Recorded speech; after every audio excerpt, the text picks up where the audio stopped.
আসসালামু আলাইকুম এভরিওয়ান। আজকে নিয়ে এসেছি কুমড়ো পাতায় মাছ পাতুরি। তো প্রথমে একটা কড়াইতে পেঁয়াজ কুচি, মরিচ কুচি এবং রসুন কুচি দিয়ে তার মধ্যে জিরে গুঁড়ো দিয়ে দিলাম, দিয়ে তারপর হলুদের গুঁড়ো, তারপর দিয়ে দেবো স্বাদ মতো মরিচের গুঁড়ো, কারণ অলরেডি আমি কাঁচামরিচ দিয়েছি, তো আপনারা আপনাদের ঝাল অনুযায়ী দিবেন। তারপর দিয়ে দেবো স্বাদ মতো লবণ, দিয়ে তারপর দিয়ে দিলাম সরিষার তেল, দিয়ে সুন্দর করে আমি হাত দিয়ে সেটা মাখিয়ে নেব। এর মধ্যে দুইটা তেজপাতাও দিয়ে দিয়েছি।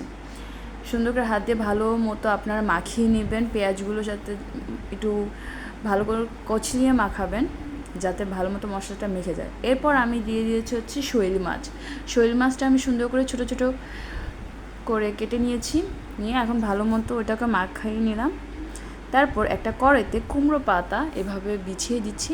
আমি যেভাবে দিচ্ছি আপনারা ঠিক সেভাবে দেবেন, কোথাও যেন নিচে দিয়ে এটার এক্সট্রা তেল বা পানি না বের হয়ে যায়, সেভাবে আপনার 4-5টা পাতা আগে নিচে দিয়ে তার উপরে এই মাছটা দিয়ে দিবেন, দিয়ে তার মধ্যে অল্প একটু পানি দিয়ে দিবেন। তারপর উপরে দিয়ে সেমভাবে পাতা দিয়ে ভালো মতো সব দিক দিয়ে কভার করে দিবেন, কভার করে এটাকে ঢেকে দিবেন। ঢেকে দিলেই এটাকে আর নাড়তে হবে না, ভাপে এটা মিডিয়াম আঁচে হয়ে আসবে। তো দেখতেই পাচ্ছেন, আমাদের এটা মাছটা হয়ে আসছে। Final look. Thank you.